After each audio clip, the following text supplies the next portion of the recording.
It's the worst drought in Zimbabwe since 1992.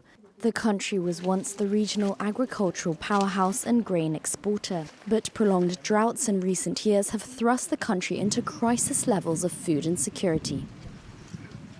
This year, low rainfall wiped out half of the maize crop. The president estimates Zimbabwe will need $2 billion to help tackle the crisis as a result.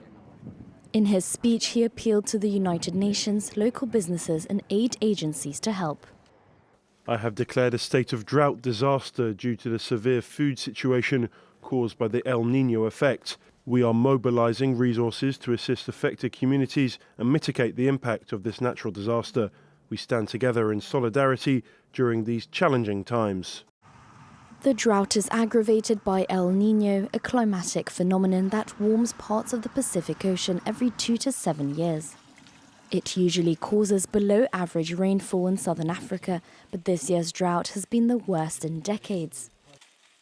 Over 60% of Zimbabwe's 15 million people live in rural areas and depend on the food they grow, making them the most vulnerable populations.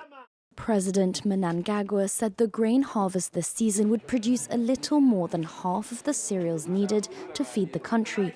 His priority is to secure food for all Zimbabweans, turning to winter crops and importing grains from abroad.